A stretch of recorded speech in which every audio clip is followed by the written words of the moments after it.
Bismillahirrahmanirrahim. Assalamualaikum warahmatullahi wabarakatuh.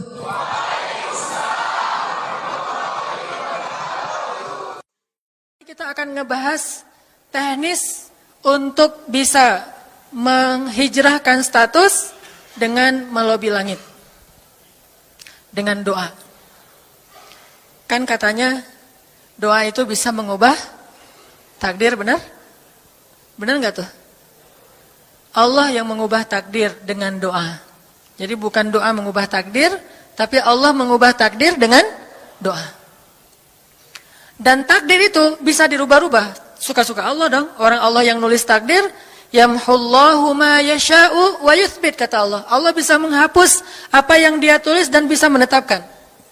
Jadi nggak usah pesimis, nggak usah putus asa dulu. Wah, kayaknya memang takdirnya nggak bisa, orang yang jahat kayak saya, yang pernah punya masa lalu yang kelam, nikah dengan akhwat yang hafizoh dari pesantren apa gitu. Kan kayaknya takdirnya nggak wal hafizin, wal hafizat, gimana sih? Wal hafizin, gimana sih ayatnya? Saya jadi lupa. Orang yang soleh, orang yang menjaga diri dengan orang yang menjaga diri, orang yang soleh dengan orang yang soleh. At-thayyibin lit-thayyibat, maaf. At-thayyibin lit-thayyibat. Orang yang baik ketemu orang yang baik.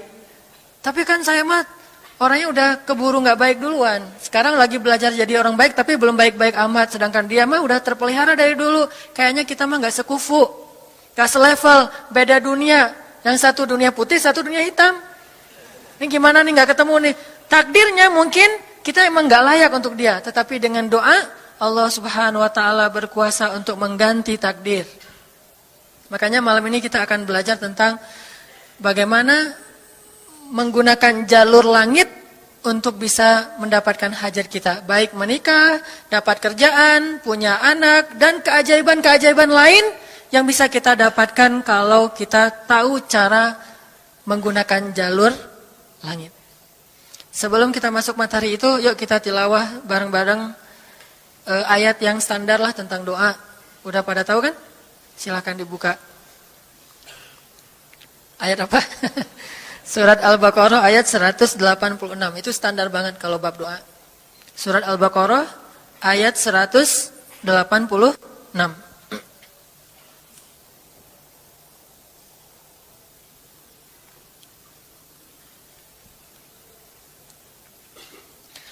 A'udzu billahi minasy syaithanir rajim. Enggak?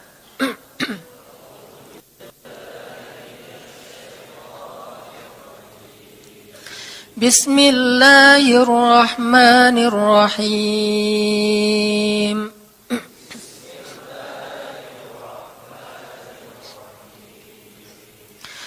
Wa idza sa'alaka 'ibadi 'anni fa inni qarib.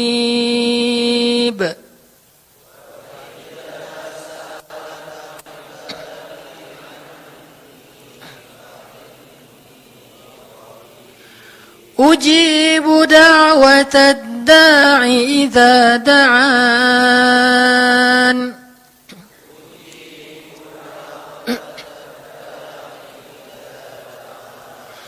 Falyastajibu li wal yu'minu bi la'allahum yarshudun.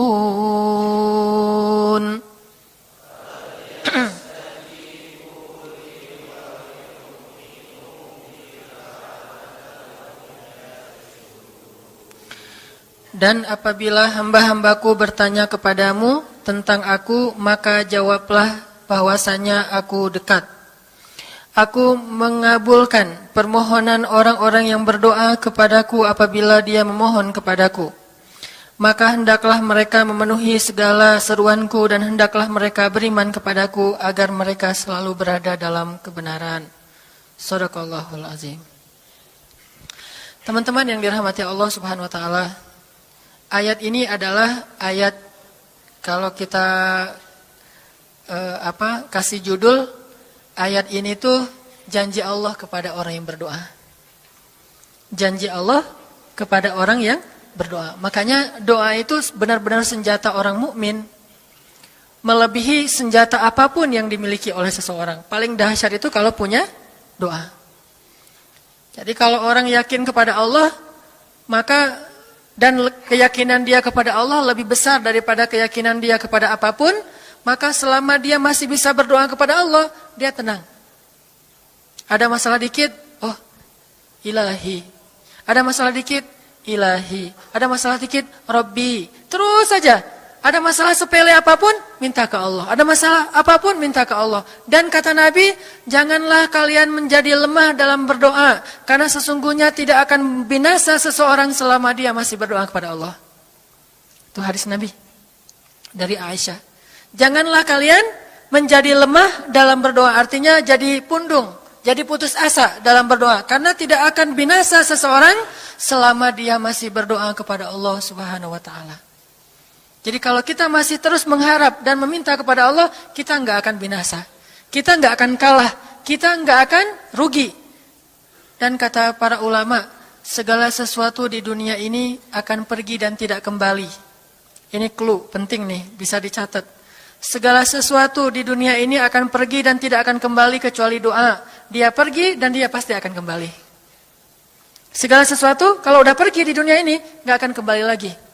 Kalau pergi di sini maksudnya pergi kepada Allah. Tapi kalau doa pergi ke Allah, dia pasti akan balik lagi kepada yang meminta. Satu-satunya yang pergi ke Allah dan kembali di dunia ini hanyalah doa. Makanya ayat ini kalau kita kasih judul adalah janji Allah kepada hambanya yang berdoa. Allah berjanji, apa kata Allah? Inni qaribun. Aku itu dekat. Maksudnya nggak mungkin aku nggak dengar doa kalian. Begitu kita berdoa, kita pikir, Allah dengar enggak ya? Jangan-jangan kok doa saya belum diijabah, kayaknya Allah enggak dengar yang kemarin, saya harus keraskan lagi suara saya. Enggak, ini qarib. Arti ini qarib, aku itu dengar banget apa yang kamu ucapkan. Enggak usah diucapkan, di dalam hati aja Allah udah dengar. Siapa yang pernah berdoa di dalam hati terus langsung Allah ijabah? Rasulullah. Coba teman-teman buka awal juz kedua. Ayat surat Al-Baqarah ayat 144. Itu gara-gara Nabi ada harapan di dalam hati tapi nggak berani ngomong gitu ke Allah. Cuma dipendam di dalam hati doang. Tapi langsung diijabah oleh Allah. Ayat surat Al-Baqarah ayat 144. Allah berfirman, "Qad nara taqalluba wajhika fis samaa." فَلَنُوَلِّيَنَّكَ قِبْلَةً تَرْضَاهَا فَوَلِّ وَجْهَكَ شَطْرَ الْمَسْجِدِ الْحَرَامِ وَحَيْثُ مَا كُنْتُمْ فَوَلُّوا وُجُوهَكُمْ شَطْرَهُ وَإِنَّ الَّذِينَ أُوتُوا الْكِتَابَ لَيَعْلَمُونَ أَنَّهُ الْحَقُّ مِنْ رَبِّهِمْ وَمَا اللَّهُ بِغَافِلٍ عَمَّا يَعْمَلُونَ. Jadi ceritanya, orang Yahudi suka menghina kaum muslimin gara-gara orang Islam kalau sholat waktu itu masih menghadap ke Al-Aqsa, Palestina. Jadi kata orang Yahudi itu, lihat orang Islam mah fake. Suka niru. Kita sholat menghadap Al-Aqsa, mereka sholat menghadap Al-Aqsa. Berarti agama mereka itu adalah agama yang meniru agama kita. Nggak original.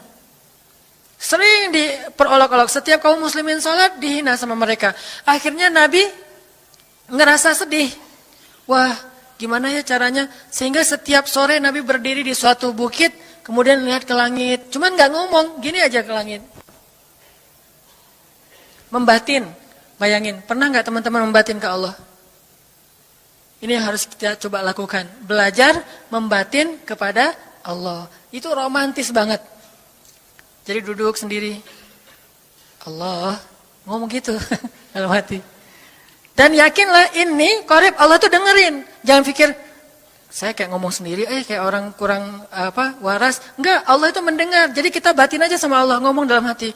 Ya Allah, saya tuh lagi gini, ada masalah. Ngomong dalam hati kita. Please Allah, please gitu ya. Nah, Itu kalau kita membatin, inni qaribun wa asirru qaulakum aw ijharu bih innahu alimun bidzatis sudur. Jadi Nabi nggak enak mau ngomong, ya Allah tolong dong pindahin kiblat dari Masjidil Aqsa ke Masjidil Haram. Soalnya daripada dikata-katain melulu sama orang Yahudi, mau ngomong kayak gitu tuh nggak enak sama Allah. Malu Rasul ke Allah. Masa kiblat aja minta dipindahin. Akhirnya Nabi cuma ngelihat ke langit aja tiap hari. Udah selesai, pulang. Besok lihat lagi ke langit. Turunlah ayat ini. Sesungguhnya kami telah melihat bagaimana kamu selalu menengadahkan wajahmu ke langit. Maka kami palingkan kiblat ke arah yang kamu sukai. Coba lihat. Turun wahyu untuk merespon doa Nabi yang bahkan belum diverbalkan. Belum diucapkan dengan kata-kata, tapi Allah udah ngerespon. Ini kan keajaiban doa nih. Cuman kita seringnya ngerasa udah minta berkali-kali kok nggak dikasih-kasih. Kita belajar sekarang. Rasul nggak usah minta pakai verbal, cuman membatin doang dalam hati, Allah udah ngasih. Pernah nggak teman-teman ngerasa kayak gitu? Ada kepengen sesuatu, tiba-tiba terwujud. Pernah kan? Tapi kepengennya yang baik-baik.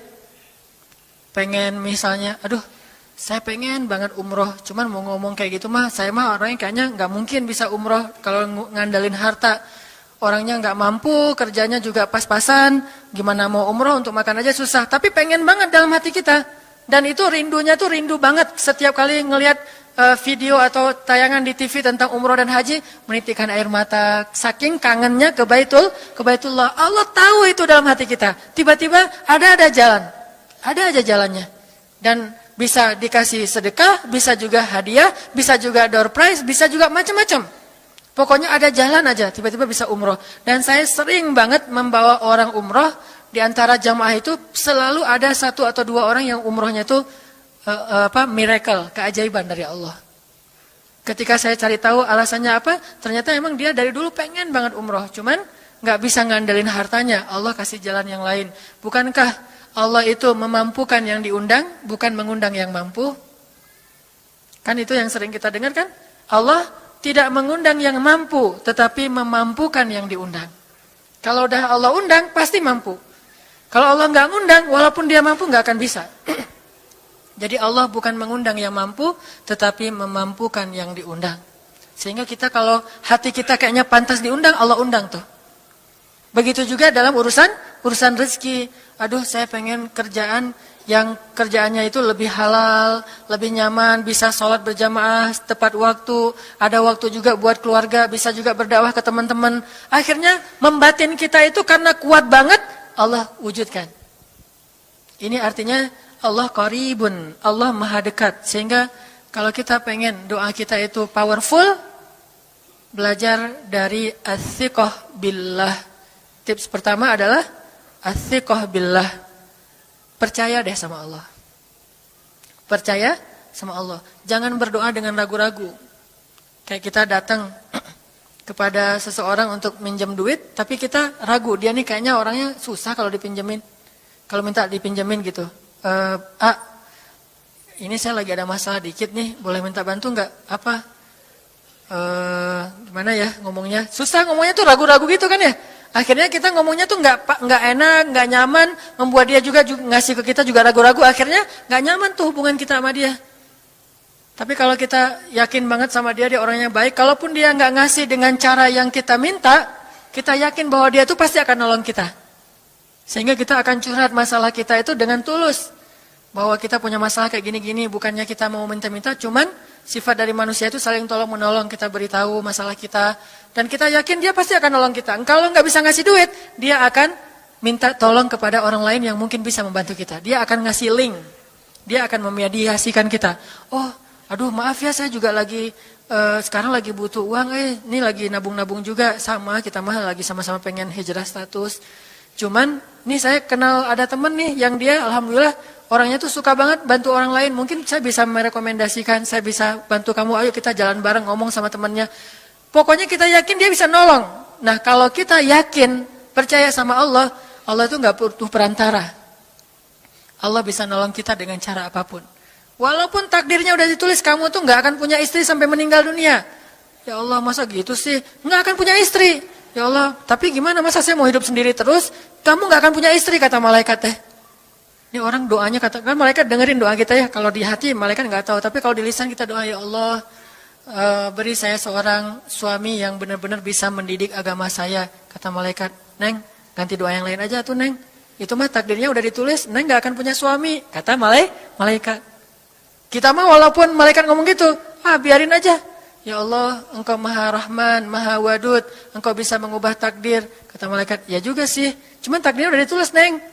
Ya Allah, terus aja tiba-tiba tok, Assalamualaikum, Waalaikumsalam. Ayahnya nemuin, ternyata pas kita nguping dari kamar, wah itulah calon pangeran kita yang datang untuk melamar kita, calon raja, calon imam. Malaikat heran-heran, wah subhanallah nih si Enang ini gak putus asa dalam meminta. Kita juga gitu, doa aja terus. Walaupun takdirnya sudah ditulis, karena Allah bisa mengubah takdir lewat doa dan harapan. Masih ingat cerita seorang ibu di zaman Nabi Musa dulu? Yang datang kepada Nabi Musa bilang, ya Nabi Allah, ya Kalim Allah, saya gak punya anak, udah tua kayak gini, bisa gak ya? Saya minta tolong Nabi Musa doa kepada Allah supaya saya punya anak. Kata Nabi Musa, bisa aja sih, gak apa-apa ibu. Ya udah saya doain, ya Allah, ini ada ibu minta anak. Kata Allah, ya Musa bilang ke dia gak akan punya anak, itu sudah takdirnya. Kata Nabi Musa, ibu maaf, udah ada jawaban nih dari Allah. Gimana ya Nabi Musa? Allah bilang takdir ibu gak akan punya anak. Oh gitu ya, ya udah deh pulang. Sampai di rumah, ya Rahim, ya Rahim. Doa aja terus. Besok datang lagi. Karena dia pengen tahu kabar dari langit. Nabi Musa itu bisa bicara ke langit. Ya Nabi Allah, saya mau tahu nih, kira-kira Allah sudah memperkenalkan belum ya permintaan saya? Permintaan apa? Pengen punya anak. Tapi kan kemarin udah, kata Allah takdirnya gak akan punya anak. Ya coba aja dulu sekali lagi, siapa tahu sudah mau. Sekarang Allah memperkenankan. Wah ini benar-benar dia husnuzan sama Allah. Siqah, percaya sama Allah. Gak percaya kepada yang lain, percaya sama Allah aja. Nabi Musa karena udah terus aja direngekin minta gitu. Nabi Musa bilang, ya Allah, ini ada ibu yang kemarin, gimana dong ya Allah? Kata Nabi Musa, kata Allah, ya Musa, takdirnya dia gak akan punya anak. Bilang sama dia, ibu, udah terima aja takdir ibu gak akan punya anak. Oh ya, pulang lagi. Ya Rahim, terus saja sepanjang malam, sepanjang hari doa. Berhari-hari datang lagi kepada Nabi Musa. Ya Nabi Allah, udah berubah belum? Udah mau belum Allah ngasih saya anak? Kan udah kemarin takdirnya, tapi coba lagi, sekali lagi aja. Nabi Musa minta lagi ke Allah, kata Allah masih yang sama, pulang lagi. Gak datang-datang lagi ke Nabi Musa. Setelah beberapa bulan, datang-datang bawa bayi. Assalamualaikum. Sudah semangat sekarang. Beda gitu ya. Kalau dulu Assalamualaikum. Melas gitu ya. Sekarang Assalamualaikum. Hai Nabi Musa. Kata ibu, ibu yang kemarin? Ya itu siapa? Anak saya. Anak ibu? Anak kandung maksudnya? Bukan nyuri. Nggak, anak kandung saya ini Nabi Musa. Wah, Nabi Musa? Nggak wah sih, subhanallah kalau Nabi Musa. Kalau saya mah wah gitu ya. Kalau Nabi Musa, Masya Allah. Nabi Musa tanya ke Allah, ya Allah, itu ibu yang kemarin katanya takdir nggak akan punya anak, kok bisa punya anak? Ceritanya gimana Allah? Ceritain dong, saya kok nggak update gitu informasinya, kata Nabi Musa. Allah ngasih update.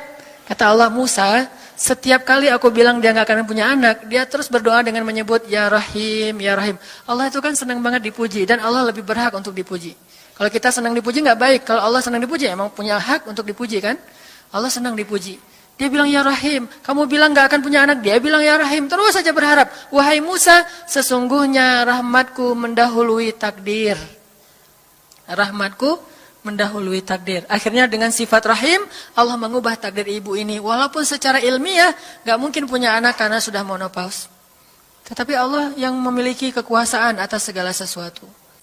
Nah, tips pertama adalah kalau kita pengen doanya powerful, melahirkan mukjizat dan keajaiban, adalah as-siqah billah, harus percaya sama Allah.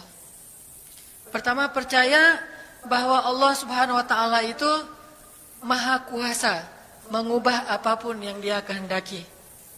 Apa yang Allah ingin, masya Allah kan pasti terjadi. Wa man lam yasha lam yakun. Kalau Allah nggak pengen, nggak akan terjadi. Jangan suudzon sama Allah terus bilang, nggak enak banyak minta, amal saya sedikit, mending saya beramal aja nggak usah banyak minta. Jangan memperlakukan Allah seperti kita memperlakukan makhluk. Orang kalau kita banyak minta, dia akan kesulitan. Lama-lama dia akan merasa terganggu. Tapi Allah kalau nggak diminta, dia marah. Manusia kalau kita minta banyak-banyak, dia marah. Allah kalau kita nggak minta, dia malah marah. Masya Allah ya, luar biasa. Allah tuh senang banget kalau hambanya meminta. Sehingga di antara hamba yang paling Allah cintai, di antara hamba-hambanya, hamba yang paling banyak menengadahkan wajah dan telapak tangannya. Ilahi, ilahi. Minta sama Allah, Allah tuh suka banget diminta. Orang yang suka meminta itu bahasa Arabnya awwahun. Inna Ibrahim la'awwahun halim. Ibrahim itu hamba yang awwahun halimun. Awwah, halim. Halim itu artinya menahan amarah. Awwah, da'a. Da'a artinya banyak berdoa. Kalau da' itu berdoa. Kalau da'a, senang banget doa. Ada masalah dikit, ilahi, Rabbi. Ngadu aja ke Allah, manja gitu. Dan Allah tuh senang banget dengan hamba yang kayak gitu. Sehingga sampai Nabi mengatakan, mintalah kepada Allah walaupun cuman garam. Garam aja minta ke Allah. Sepele banget masalah kita. Ya Allah, mudah-mudahan nanti nggak macet ya. Minta sama Allah. Kok macet ya Allah? Ya biar kita sabar. Udah tahu jam macet berangkatnya telat gitu ya. Jangan salahin Allah. Tapi minta bilang, biasakan kita tuh komunikasi sama Allah dengan manja. Ya Allah, mudah-mudahan saya bisa jawab ujiannya. Udah belajar sih ya Allah, cuma nggak tahu kan semuanya di tanganmu. Minta ke Allah. Bismillahirrahmanirrahim. Makan ya Allah, ini rezeki darimu. Makasih ya, makan.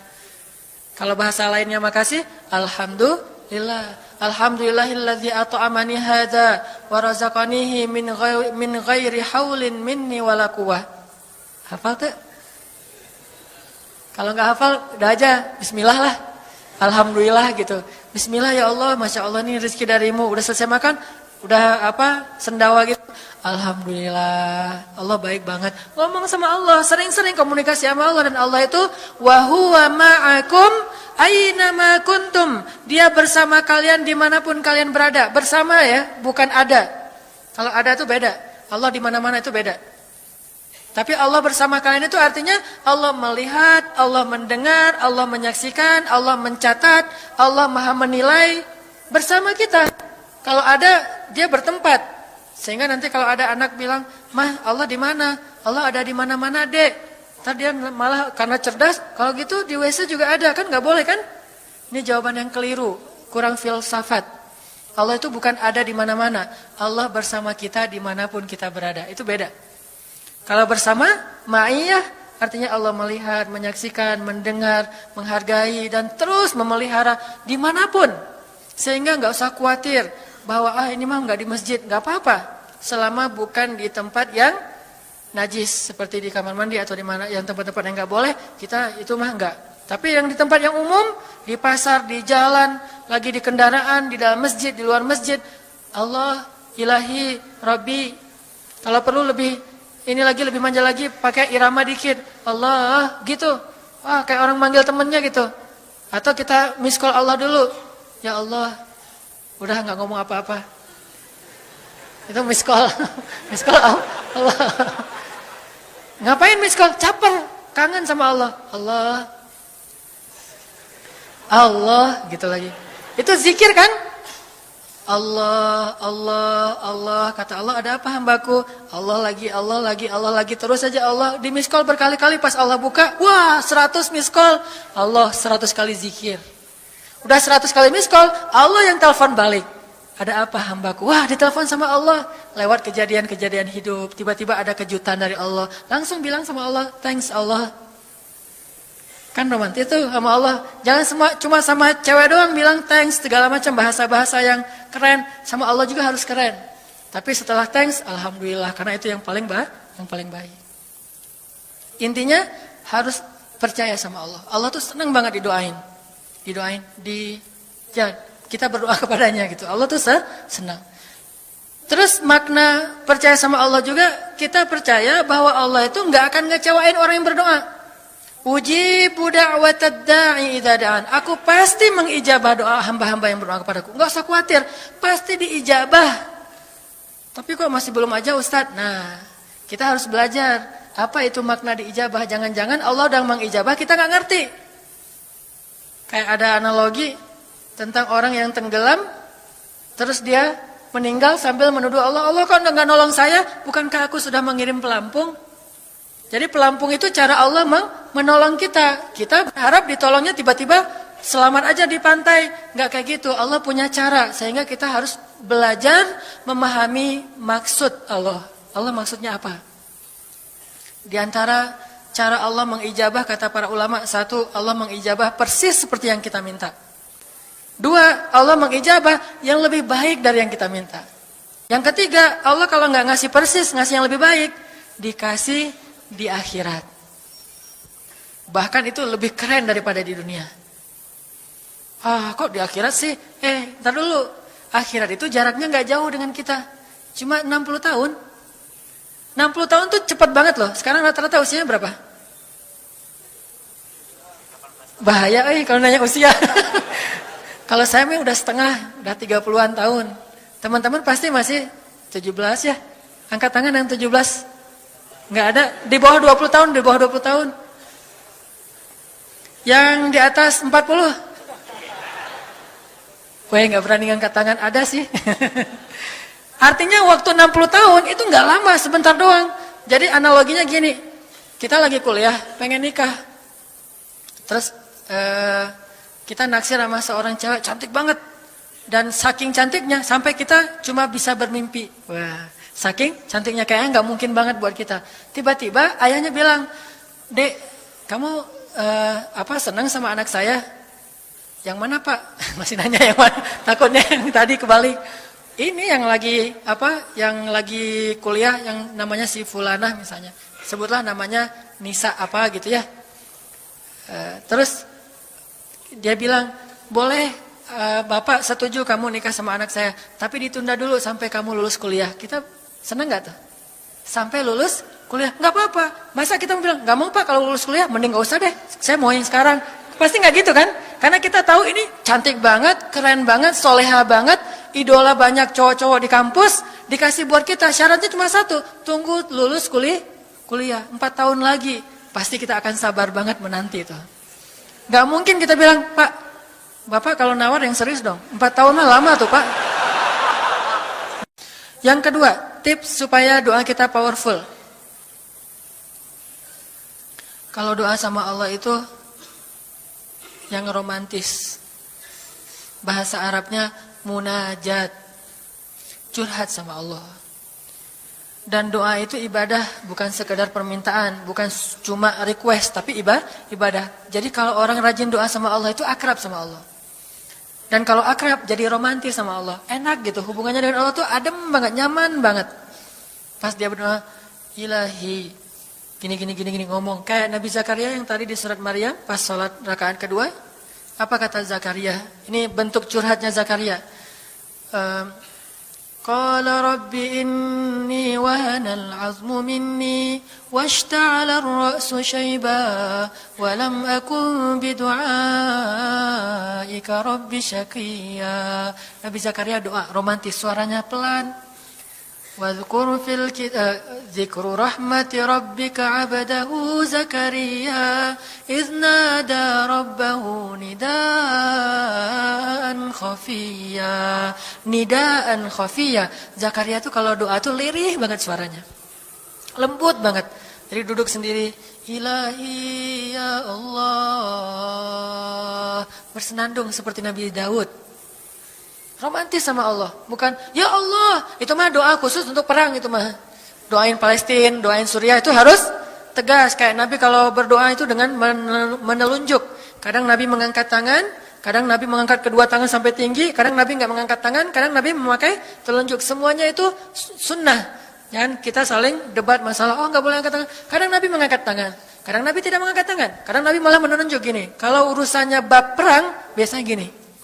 "Ya Allah, ya Allah." Bukan nyuruh Allah ya.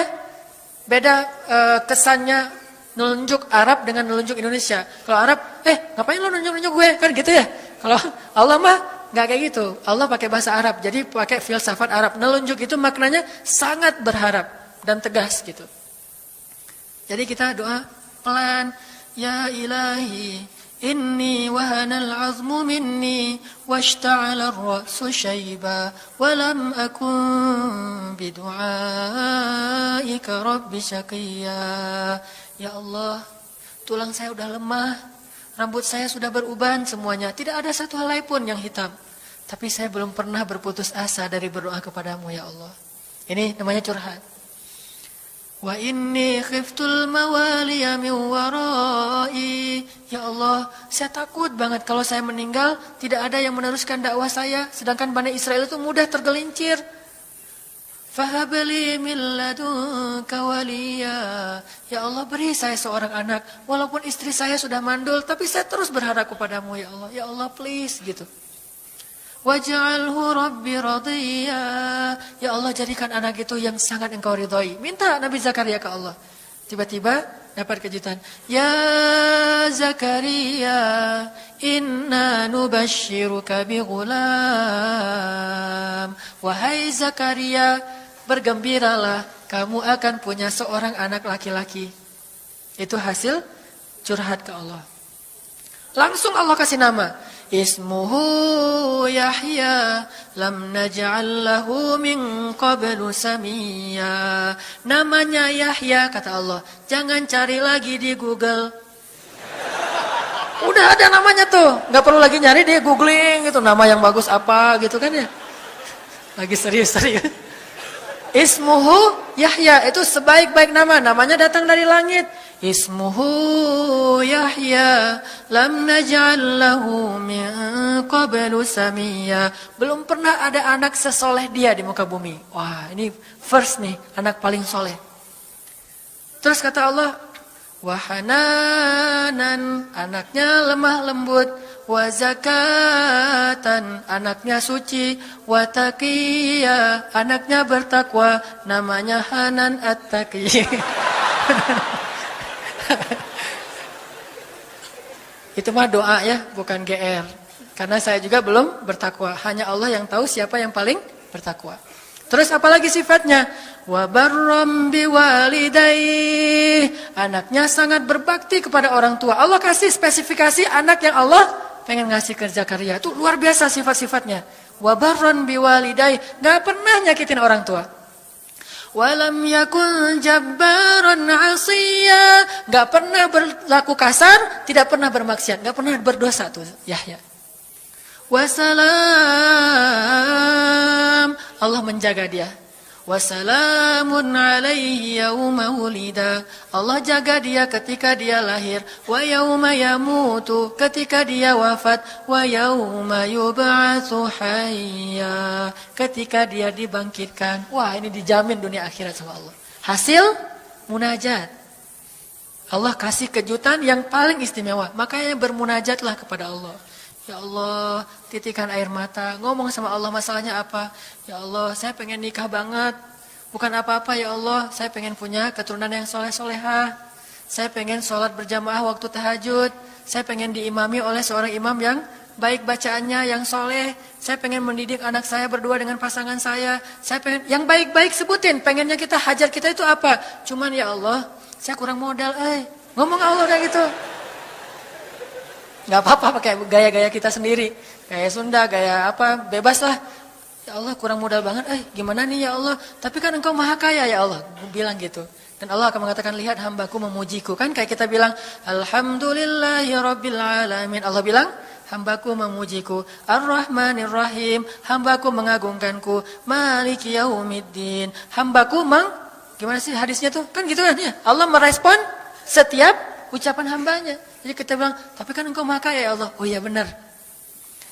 Cuman saya belum juga nemu siapa calonnya ya Allah. Nah, tapi kan engkau maha tahu ya Allah. Oh iya. Nanti Allah tiba-tiba dalam mimpi disebutin gitu. Wah, jelas spesifikasinya, wajahnya kayak gini, senyum-senyum ke kita di dalam mimpi gitu ya. Terus kasih kartu nama. Pas kita bangun ternyata kartu namanya ada di tangan kita. Cie, kayak di film. Bisa gitu. Tiba-tiba ke-save di HP kita ada nama yang saya perasaan nggak pernah nge-save nomor ini deh. Malaikat yang nge-save. Itu semuanya mukjizat dari Allah. Nggak usah khawatir. Allah punya cara. Tadi mah walaupun herai, tapi sebetulnya pesannya adalah Allah itu punya banyak cara untuk menolong hambanya. Tidak usah kita atur gimana caranya. Bukan kita yang mengatur caranya, kita hanya bermohon kepada Allah. Allah yang punya sekian banyak cara. Allah bisa pakai cara ilmiah, bisa cara yang tidak ilmiah, bisa cara yang berlawanan dengan ilmiah. Ilmiah itu kan ciptaan Allah. Jadi jangan mengukur dengan logika kita. Tapi mengikhtiar dengan logika kita harus. Kalau ikhtiar harus ilmiah. Tapi kalau iman gak perlu ilmiah. Sakit, ikhtiarnya ke dokter. Tapi yakinnya gak boleh yakin sama dokter. Ikhtiarnya seilmiah mungkin. Tapi imannya gak boleh ilmiah, Rabbaniyah. Allah berkuasa dengan ilmiah, tanpa ilmiah, bertentangan dengan ilmiah. Allah bisa menciptakan seseorang dari ayah dan ibunya. Bisa tanpa ayah tapi punya ibu doang seperti Isa. Atau bisa gak punya ayah, gak punya ibu seperti Adam. Allah bisa menciptakan onta dari induknya, bisa keluar dari batu seperti untanya Nabi Soleh. Allah maha kuasa, makhluk tidak kuasa. Minta sama Allah dengan harapan-harapan yang indah. Munajat. Ini sekarang coba kita dengar bagaimana munajatnya Nabi ketika pulang dari Taif. Nabi itu kan sedih banget pulang dari Taif. Luar biasa dihinanya oleh orang-orang Taif. Di antara penghinaan orang Taif yang masih terekam oleh sejarah itu, orang Taif mencemooh Nabi dengan mengatakan, emangnya benar kamu itu, emangnya benar Allah mengangkat kamu jadi Nabi? Itu penghinaan. Dihina gitu. Muhammad, beneran gitu Allah mengangkat kamu jadi Nabi? Kayak gak ada orang lain, kata orang Taif. Terus ada lagi yang bilang, Muhammad, kalau kamu itu seorang Nabi, saya tidak berani ngomong sama kamu, nanti saya terkutuk. Tapi kalau kamu bukan Nabi, pendusta, ngapain juga saya ngomong sama kamu? Jadi mending gak usah ngomong aja, daripada ngomong dengan pendusta. Intinya dia gak mau ngomong sama Nabi, tapi meracau. Dia bilang, kalau kamu Nabi, kalau saya berdebat kamu, saya akan dikutuk. Kalau kamu bukan Nabi, berarti kamu pendusta. Ngapain juga saya berdebat sama kamu, menghina. Ada yang bilang, hei Muhammad, pergi kamu. Jangan dekat-dekat dengan kampung kami. Disuruh anak kecil mengusir Nabi, bayangin. Bagi orang semulia Rasulullah, diusir oleh anak kecil, dikejar-kejar pakai batu kerikil, dilemparin. Itu luar biasa, berat banget perasaan beliau. Sama anak kecil, sama perempuan, sama budak-budak. Yang laki-lakinya tuh hanya bersorak di belakang. Perempuannya, bagi orang Arab, dihina oleh perempuan. Itu luar biasa penghinaannya. Makanya di Mesir, pengalaman saya ketika di Mesir, orang Mesir itu paling takut sama cewek. Di pasar kalau ada ibu-ibu yang belanja, Mang, bungkusin yang ini. Dibungkusin. Gak jadi deh, yang itu aja. Ya, bungkus lagi. Kayaknya, gak jadi yang itu aja. Sampai 3 kali, si emangnya gak boleh marah. Kenapa? Cewek. Itu di Mesir tuh. Kalau di kita, wah udah habis itu. Gak usah cewek yang sebaya, ibu-ibu aja bisa dihina di kita kan ya, nggak menghormati orang tua. Kalau di Mesir, perempuan apalagi yang udah usia orang tua itu sangat dimuliakan. Naik bus gitu. Ada ibu-ibu orang Mesir kan gede-gede tuh. Naik bus. Ya naik bus aja, naik damri gitu susah. Akhirnya barang-barangnya pada diambil sama orang-orang di dalam. Dia naik sendiri, bismillah, Masya Allah. Gitu-gitu orang Mesir teh kalau lagi naik damri. Pas sudah di atas, semua orang berdiri mempersilahkan dia pilih tempat duduk yang mana. Itu budaya yang mungkin di Singapura juga pas saya ke Singapura kayak gitu. Tapi kok di Indonesia agak-agak jarang nih. Sering ada laki-laki muda duduk di halte atau di mana tempat-tempat umum. Sementara di sebelahnya ada ibu-ibu yang gendong anaknya. Tapi nggak ada tempat duduk. Di mana rasa malu dan rasa penghargaan terhadap perempuan. Makanya kalau sampai seorang ribut dengan perempuan di tempat umum. Itu di Mesir aib banget. Jadi kalau kita ramai sama seorang cewek atau seorang ibu-ibu di tempat umum. Pasti orang-orang Mesir akan marahin kita. Nggak marahin dia. Walaupun dia yang salah. Ya aib kata orang Mesir. Aib jangan kayak gitu, aib jangan kayak gitu. Tapi kalau kita berantemnya sesama laki-laki, dia akan bilang sallu ala nabi, selawatlah kepada nabi. Kayak gitu cara mendamaikan pertengkaran di Mesir. Dan menurut survei kecil-kecilan saya, orang Mesir itu paling sering bertengkar di bus kalau lagi bulan puasa. Lapar soalnya. Itu sering banget, asal bulan puasa ramai di bus. Wah, orang Mesir kan suaranya kencang ya, kayak singa gitu. Wah, ramai di sama 2 orang. Akhirnya yang lain bilang, sallu ala nabi. Langsung, sallallahu alaihi wasallam. Lagi. Tapi dia sempat salawat dulu. Kalau kita kan, apaan sih? Nggak ada hubungannya juga, nggak nyambung, keles gitu. Kalau di Mesir mereka paham. Kalau dibilang nabi, langsung mereka menghargai sallallahu alaihi wasallam. Terus marah lagi. Ya Amir, sallu ala nabi, sallallahu alaihi wasallam. Lagi. Kadang-kadang saking marahnya, shollu ala nabinya sambil marah-marah. Sallallahu alaihi wasallam saya bilang juga. Jadi sampai ada yang bertengkar dua orang disikapin dengan bijak. Orang Mesir kalau marah tuh suka bilang keledai. Ya Ahmar, wahai keledai gitu. Terus yang orang bijak ini kayaknya educated dosen gitu kayaknya. Dia bilang, memangnya ada keledai selain engkau di sini? Terus dia bilang, nggak ada. Ada. Apapun jawabannya salah. Memangnya ada keledai selain kamu di sini? Kalau dia bilang nggak ada, berarti memang kamu sendiri. Kalau dia bilang ada, berarti kamu juga keledai. Cerdas ya, luar biasa nih di Mesir. Saya dapat banyak luar biasa pengalaman. Intinya apa? Perempuan yang mengusir Nabi di Taif, perempuan, anak-anak, budak. Coba, gimana perasaan Nabi? Itu benar-benar nelangsa banget, sedih banget. Begitu turun dari Taif, Nabi SAW kemudian istirahat, habis dikejar-kejar dari pagi sampai sore di kebun kurma. Nabi lagi istirahat, terus Nabi berdoa. Nih doanya saya bacain ya. Wahai Robku, kepada engkaulah aku adukan kelemahan tenagaku dan kekurangan daya upayaku. Wahai Robku, engkaulah yang maha rahim, engkaulah pelindung orang-orang yang lemah, engkaulah penciptaku. Kepada engkau aku berserah diri ya Allah. Kepada musuh, kepada siapa engkau akan menyerahkanku ya Allah? Kepada musuh yang akan mencelakaiku, atau kepada keluarga yang akan membantu urusanku. Tapi apapun itu, tidak ada keberatan bagiku, asal engkau tidak marah kepadaku. Mau diserahin ke musuh, gak apa-apa ya Allah. Mau diserahin kepada keluarga juga gak apa-apa. Yang penting engkau gak marah ya Allah. Ini bahasa Nabi. Terus Nabi bilang, sedangkan kasih sayangmu maha luas bagiku. Aku berlindung dengan cahaya wajahmu yang mulia, yang menyinari langit dan menerangi segala yang gelap. Dan atasnya lah teratur segala urusan dunia dan akhirat. Dari engkau menimpakan atas diriku kemarahanmu. Aku berlindung dari kemarahanmu ya Allah. Dari juga azab-azabmu. Kepada engkaulah aku adukan perihalku. Sehingga engkau ridho. Tiada daya dan upaya melainkan dengan kekuasaanmu ya Allah. Tapi ini kalau kita baca dengan versi Arabnya lebih romantis lagi. Versi terjemah memang agak kaku. Kalau kita tahu bahasa Arabnya, ya Allah, tidak masalah aku diperlakukan kayak gini. Tidak masalah aku diusir, aku dihina, aku disakiti, aku dilempari, aku dikejar-kejar. Yang penting engkau tidak marah kepadaku. Coba, gimana Nabi itu cinta sama Allah. Mendengar doa Nabi yang romantis banget sambil menitikan air mata. Tubuhnya banyak bekas luka lemparan batu. Bajunya itu kotor. Malaikat itu sampai gak tega. Sampai Jibril turun. Wahai Muhammad, kata Jibril. Ya Rasulullah, wahai kekasih Allah, kata Jibril. Allah maha mengetahui apa yang telah terjadi pada dirimu terhadap orang-orang ini. Allah telah memerintahkan malaikat gunung untuk mentaati perintahmu ya Rasulullah. Kata malaikat, jadi kayak ada seorang anak yang nangis sedih, tiba-tiba datang ayahnya ngelus-ngelus gitu menenangkan dia. Ya Rasulullah, Allah udah memerintahkan malaikat gunung kok, jadi menghibur gitu.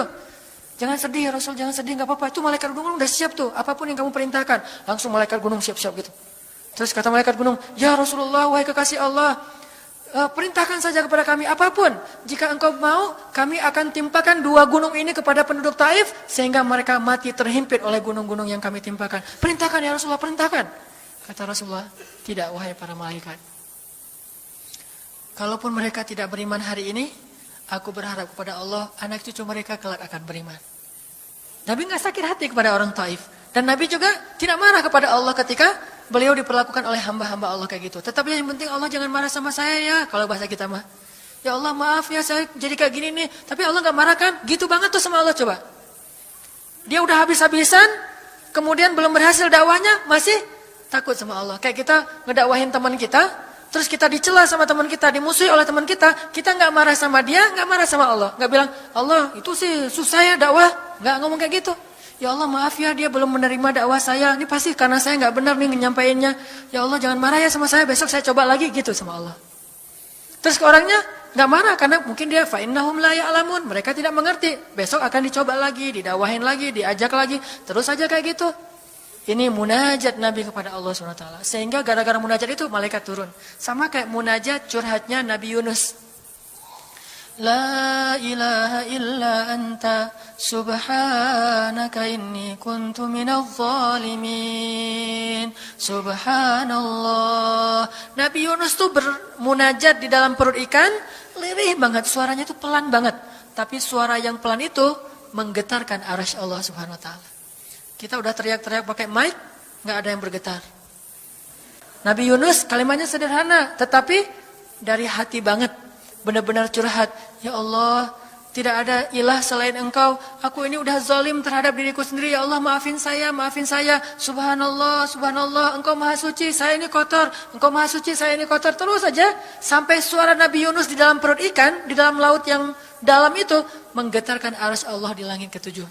Tiba-tiba malaikat arsy bertanya, suara siapa ini ya Allah? Begitu indah, begitu lembut, meminta ampun kepadamu ya Allah. Kata Allah, itu suara hambaku Yunus. Apa yang dia minta ya Allah? Dia minta ampun kepadaku. Ya Allah, please ampunin dia ya Allah, please. Kata malaikat-malaikatnya. Semua malaikat meminta ampun untuk Yunus alaihissalam. Sehingga kemudian Allah mengatakan, ya sudah aku ampuni dia. Tiba-tiba Nabi Yunus diselamatkan. Curhat sama Allah. Kalau ada masalah, bilang ke Allah. Apapun, ya Allah. Duduk sambil bersandar di pohon. Ya Allah, coba buka surat Al-Qasas. Gimana Nabi Musa itu suka curhat kepada Allah. Surat Al-Qasas, surat 28 ya. Ayat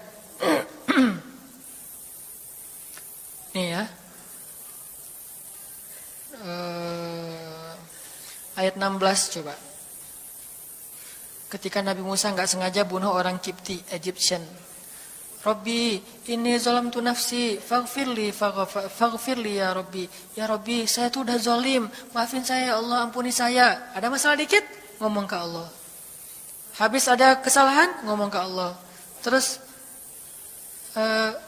dia bilang lagi, Rabbi ayat 17, bima an'amta alayya falan akuna zahiran lil mujrimin. Ya Allah, janganlah engkau jadikan aku termasuk orang-orang yang berdurhaka atau berbuat dosa. Udah. Terus ada masalah lagi. Nabi Musa diusir dari Mesir, dikejar-kejar sama tentara Firaun di ayat 21. Apa kata Musa? Rabbi, najjini minal qaumiz zalimin. Ya Rabbi, selamatkan saya dari orang-orang yang zalim. Ngomong lagi ke Allah.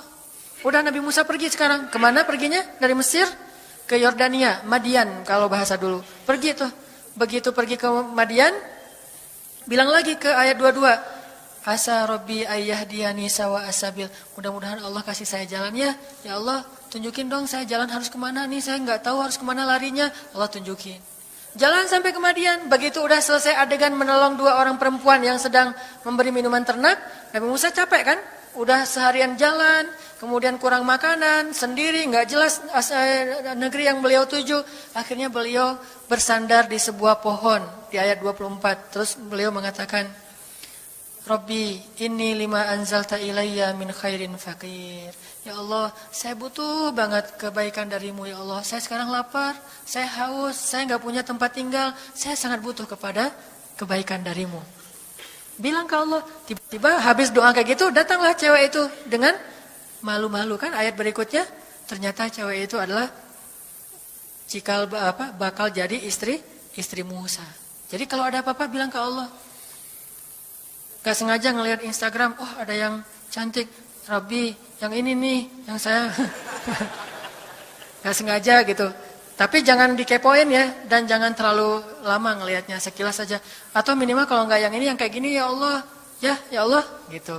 Ngomong nanti ketika selesai sholat, makanya banyak-banyak doa sama Allah. Dan yang romantis, yang lembut, banyak-banyak berzikir. Jadi sebelum doa itu tasbih dulu. Tasbihnya dengan bahasa yang kita nyaman. Subhanallah, subhanallah boleh. Atau dinyanyikan juga nggak masalah dengan suara yang baik. Bukankah Nabi menyuruh kita menghiasi Al-Quran itu dengan suara kita? Dan diantara isi Al-Quran adalah zikir. Kita bisa bilang Subhanallah, Subhanallah, Subhanallah. Coba kayak gitu malam hari sendiri. Pasti orang yang lewat dekat rumah kita bakalan lari gitu ya, dikirain ada soal. Malam hari zikir di kos-kosan gitu, pada teman-teman pada kabur semuanya. Dikirain ada yang gentayangan. Subhanallah, subhanallah, subhanallah. Jadi kalau teman-teman bersiul, bersiullah dengan zikrullah. Daripada kita bersiul dengan lagu-lagu yang misalnya hanya irama biasa kan ya. Saya udah gak hafal ya lagu-lagu terbaru. Yang dulu-dulu mah yang saya tahu paling kau hancurkan hatiku, hancurkan. Nah gitu aja bersiulnya di mobil, kau hancurkan hatiku. Mending kita subhanallah, subhanallah, subhanallah, subhanallah, subhanallah, subhanallah. Biasain aja bersiul dengan nama Allah. Itu namanya miskolin Allah. Sehingga nanti Allah akan melihat, wah ada hambaku nih menyebut-nyebut nama aku kan di miskol tuh, caper dulu. Udah gitu baru ya Allah, baru minta sama Allah. Jadi, kalau kita mau munajat, mau romantis, mau curhat sama Allah, sebut nama Allah, agungkan kebesaran Allah, berselawat kepada kekasih Allah, yaitu Rasulullah Sallallahu Alaihi Sayyidina Muhammad. Mau pakai Sayyidina mangga, enggak pakai Sayyidina mangga. Yang penting jangan ribut bab Sayyidinanya. Mau doa aja, enggak ada tuh Sayyidina, rame kan? Jadi berdoa ada, jadi debat kan ya? Komen, udah aja enggak masalah. Mau pakai Sayyidina mangga, enggak pakai Sayyidina juga, enggak masalah. Tergantung mazhab. Ada yang nyaman harus pakai Sayyidina karena saya cinta sama Rasulullah. Ada yang nyaman saya justru karena cinta sama Rasulullah gak mau nambah-nambah kayak gimana Nabi mengucapkan aja. Mangga. Yang penting salawat. Allahumma sholli ala Muhammad. Allahumma sholli ala Sayyidina Muhammad. Baru minta, ya Allah saya lagi ada masalah. Gini nih ya Allah. Sebutin, curhat sama Allah. Dengan demikian doa kita akan diijabah insya Allah. Tapi ini baru berapa nih? Baru 2 ya. Ada beberapa tips untuk doa yang powerful. Insya Allah ini akan kita lanjutkan pada pertemuan yang akan datang. Gak usah terburu-buru, yang penting bisa diamalkan.